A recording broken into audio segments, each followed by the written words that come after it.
بسم اللہ الرحمن الرحیم۔ زندگی، موت اور انسان بائے ڈاکٹر اسرار۔ حقیقت موت۔ ذرا ٹھہرو، حیات کی عظمت کے ساتھ ساتھ موت کی حقیقت بھی دیکھ لو۔ زندگی کا ایک وقفہ ہی نہیں، سلسلہ حیات کی ایک کڑی اور زندگی ہی کی ایک شکل ہے، بالکل نیند سے مشابہ۔ اب ذرا تلاوت کرو آیت کریمہ۔ اللہ کھینچ لیتا ہے جانے جب وقت ہو اس کے مرنے کا، اور جو نہیں مرے ان کو کھینچ لیتا ہے ان کی نیند میں۔ اور گوش حقیقت نویش سے سنو رسول اکرم صلی اللہ علیہ وسلم کے الفاظ: خدا کی قسم تم لازماً مر جاؤ گے جیسے تم سو جاتے ہو، پھر یقیناً اٹھا لیے جاؤ گے جیسے تم نیند سے بیدار ہوتے ہو۔ اور یاد کرو آپ صلی اللہ علیہ وسلم کی وہ دعا جو آپ صلی اللہ علیہ وسلم کی ہر صبح کا معمول تھی: تعریف ہے اللہ کی جس نے مجھے زندگی عطا فرمائی اس کے بعد کہ مجھ پر موت طاری فرما دی تھی۔ شاید حقیقت کی کوئی جھلک دیکھو۔ اللہ اکبر، کیا گھوپ اندھیرا طاری ہے ان ذہنوں پر جو موت اور زندگی کو عدم اور وجود کے ہم معنی سمجھ بیٹھے ہیں۔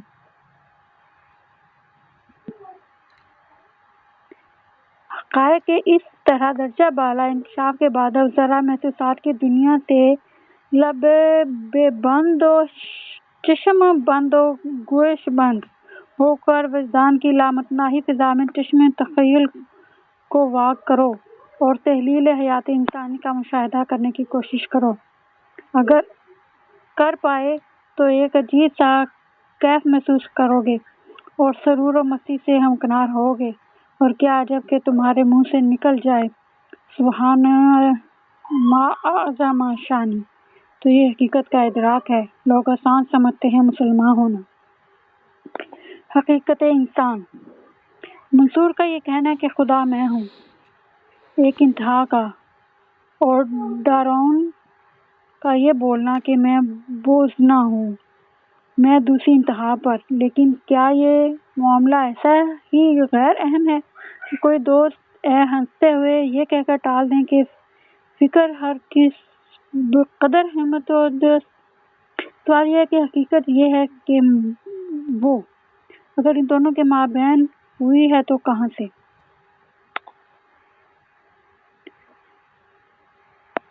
سب جانتے ہیں کہ خدا ناشناسی تمام برائیوں کی جڑ اور جملہ گناہوں اور جرائم کی ماں ہے، لیکن بہت کم ہیں جو یہ جانتے ہیں کہ ان سب سے بڑا گناہ کی نقد سزا جو انسان کو ملتی ہے کیا ہے؟ بالفاظ قرآنی۔ اور ان لوگوں کی مانند نہ ہو جانا جنہوں نے اللہ کو بھلا دیا تو اللہ نے انہیں اپنے آپ سے غافل کر دیا۔ یہی لوگ بدکار ہیں، ان سے میں ہر دعویٰ کا ایک عکس ہوتا ہے، چنانچہ اس دعوی حق کا عکس بھی کسی عکاس حقیقت کی زبانی یوں ادا ہوا کہ جس نے اپنے آپ کو پہچان لیا اس نے اپنے رب کو پہچان لیا۔ تو کیا واقعی عرفان خواہش اور معرفت رب لازم و ملزوم ہے، اور حقیقت انسان اور ذات ربانی میں اتنا گہرا اور قریب تعلق ہے؟ ایک واقعہ وقف وہ عارف بزرگ کے سامنے شکوہ کیا گیا: حضرت اب تو انانیت کا دور دورہ ہے اور ہر شخص ایک مہلک مرض میں گرفتار ہو چکا ہے۔ اس پر انہوں نے فرمایا: بھائی، واقعہ تو یہ ہے کہ انانیت کا دور بھی گزر چکا، اب تو نڑی نانیت ہی نانیت رہ گئی ہے۔ اس میں ہرگز کسی شک و شبے کی گنجائش نہیں کہ دور حاضر کا سب سے بڑا المیہ یہ ہے کہ آج کا انسان اپنے آپ کو محض ایک حیوان تصور کرتا ہے۔ انسانوں کی عظمت اکثریت تو اپنے عظمت سے بالکل بے خبر اور اپنی حقیقت سے قطعی طور پر لاعلم، محض اپنی مادی ضرورتوں اور حیوانی تقاضوں کی تسکین و تکمیل کے دور دور میں مصروف و مشغول ہے، اور مادہ کو حقیقی قرار دے کر وقت پسندی کی جانب رخ کیے ہوئے ہے، حتیٰ کہ جنہیں اس سطح سے ذرا بلند ہونے کی توفیق ملی ہے وہ بھی ذہن اور روح کی عینیت اور سنیت کی بحث میں الجھ کر رہ گئے ہیں۔ اور آج کا انسان یہی ذہنی اور فکری دلگی اور اخلاقی اور عملی پستی کا شکار ہو چکا ہے۔ اسے نجات کی واحد راہ اپنی عظمت باز یافت اور اپنے مقام و مرتبے سے دوبارہ کمائے کا گاہ کے سوا اور کچھ نہیں۔ بقول اقبال، اپنی خودی پہچان غافل انسان۔ حقیقت یہ ہے کہ انسان ایک مرکب وجود کا حامل ہے۔ بقول سعدی، اس کا ایک جد و احسن تقویم کا مظہر عتم ہے اور دوسرا اسفل سافلین کا مصداق کامل۔ ان کا تعلق عالم امر سے ہے اور دوسرے کا عالم خالق سے۔ ایک خاکی ہے تو ایک نوری، ایک حیوانات کی صفت میں سے ہے اور ان میں سے بہت سو کے مقابلے میں مختلف اعتبارات سے ہیچ و کمتر اور ضعیف و ناتوان، تو دوسرا ملائکہ کا ہم پلہ ہے، بلکہ مقام اور مرتبے میں ان سے بھی کہیں اعلیٰ افضل، حتیٰ کہ ان کا مسجود و مخدوم۔ ایک عبارت ہے اس کے وجود حیوانی سے اور دوسرا مظہر ہے اس روح زبانی کا جو اس میں پھونکی گئی اور اس کی بنیاد پر وہ مسجود ملائک قرار پایا۔ الفاظ قرآنی، اور جب میں نے اسے پوری طرح بنا لوں اور اس میں اپنی روح سے پھونک دوں، تب گر پڑنا اس کے سامنے سجدے میں۔ اللہ تعالیٰ ارشاد فرماتے ہیں،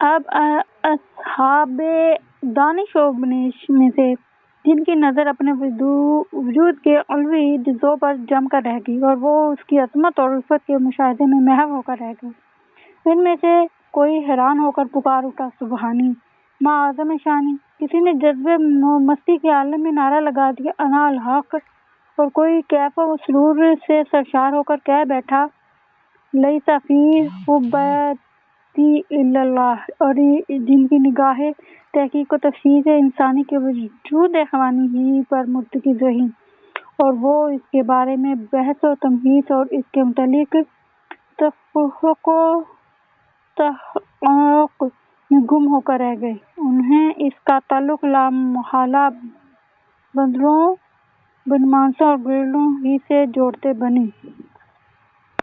واضح ہے کہ وجود انسانی کے یہ دونوں اجزائے ترکیبی ایک دوسرے سے بالکل آزاد اور اپنی اپنی جگہ کامل اور ہر اعتبار سے خود متفقی ہونے کے باعث غائب درجہ منفصل ہی نہیں بلکہ باہم دیگر پیوست ہیں۔ فہم انسانی کے عظیم ترین مغالطوں میں سے ایک یہ بھی ہے کہ روح انسانی کو جان کے ہم معنی سمجھ لیا گیا ہے، حالانکہ جان یا زندگی یا تو انسان کے وجود حیوانی کا جزو لا نفس ہے، اور روح انسانی اپنا جداگانہ اور مستقل بالذات وجود رکھتے ہوئے اس وجود حیوانی کے ساتھ اتصال بے تکیف بے قیاس کے رشتے میں منسلک ہے۔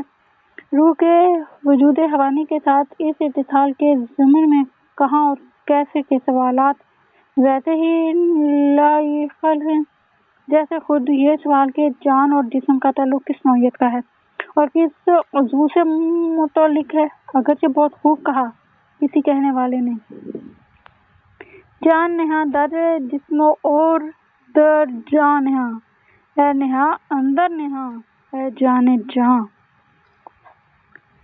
مزید برآں انسان کے یہ دونوں وجود دانا اور بینا ہیں، اس کی آنکھیں صرف ظاہری اور یا حیوانی دیکھنا دیتی ہیں اور کان صرف ظاہری یا حیوانی سننا سنتے ہیں، اور یہ دونوں حواس ظاہری اپنی حاصل کردہ معلومات کو عقل و حیوانی یعنی دماغ کے حوالے کر دیتے ہیں جو اسے نتائج اخذ کرتا ہے، جبکہ روح انسانی بھی یہ صرف دیکھتی اور سنتی ہے اور اس کا یہ دیکھنا اور سننا ظاہری آنکھوں اور کانوں سے بالکل آزاد ہے۔ روح کے اعلیٰ و بصارت سماعت اور تفقہ کا نام اصطلاح قرآنی میں قلب ہے۔ آیت قرآنی، ان کے دل ہے لیکن ان سے سوچتے نہیں، ان کی آنکھیں ہیں اور ان سے دیکھتے نہیں، ان کے کان ہیں مگر ان سے سنتے نہیں، یہ چوپاؤں کی مانند ہیں بلکہ اس سے بھی گئے گزرے، تو کیا انہوں نے زمین میں سفر نہیں کیا؟ پھر اگر ان کے دل بیدار ہوتے تو ان سے سوچ بچار کرتے، یا ان کے کان ہوتے جن سے سنتے، اس لیے کہ اصل میں نہ آنکھیں اندھی نہیں ہوتی بلکہ دل اندھے ہو جاتے ہیں تو سینوں میں موجود ہوتے ہیں۔ یہی مفہوم اس عظیم تمثیل کا جو سورہ نور میں وارد ہوئی ہے۔ اللہ ہی آسمانوں اور زمینوں کا نور ہے۔ اس کے نور کی مثال قلب مومن میں یوں موجود ہے جیسے ایک تاک ہو جس میں ایک دیا ہو اور وہ دیا ایک شیشے میں ہو اور وہ شیشہ ایسے ہو جیسے ایک چمکتا ستارہ۔ اسی طرح اس حدیث نبی صلی اللہ علیہ وسلم میں بھی واضح اشارہ ملتا ہے۔ مومن جب گناہ کرتا ہے تو اس کے دل پر ایک سیاہ داغ پڑ جاتا ہے، پھر اگر وہ توبہ استغفار کرتا ہے تو دل صاف ہو جاتا ہے، اور اگر اور گناہ کرتا ہے تو اس کے دل میں سیاہی بڑھتی چلی جاتی ہے یہاں تک کہ پورے دل پہ چھا جاتی ہے۔ چنانچہ یہی ہے وہ دلوں کا زنگ جس کا ذکر اللہ نے اس آیت مبارکہ میں فرمایا ہے۔ الفاظ قرآن: اللہ نے مہر کر دی ہے ان کے دلوں پر، ان کے کانوں پر اور ان کی آنکھوں پر پردہ ہے، اور ان کے لیے بہت بڑی سزا ہے۔ یہی ہے وہ لوگ جن کے دلوں، کانوں اور آنکھوں پر اللہ نے مہر لگا دی ہے، اور وہی ہے حقائق و معارف سے غافل و بے خبر۔ چنانچہ ایسی حقیقت کے اعتبار سے مردہ اور ظاہری اعتبار سے زندہ انسانوں کا ذکر بھی ہے ان آیت کریمہ میں۔ اے نبی صلی اللہ علیہ وسلم، آپ نہیں سنا سکتے ان مردوں کو۔ تو اے نبی صلی اللہ علیہ وآلہ وسلم، آپ صلی اللہ علیہ وسلم نہ ان مردوں کو سنا سکتے ہیں اور نہ ان بہروں تک اپنی دعوت پہنچا سکتے ہیں۔ الغرض جب تک کوئی شخص انسانی شخصیت کے ان دو متضاد اجزائے ترکیبی کو نہ جان لے، وہ دین و مذہب کے لطیف تر حقائق کو وحی آسمانی میں وارد شدہ معارف و حکم کا حقائق ادراک نہ کر سکے گا۔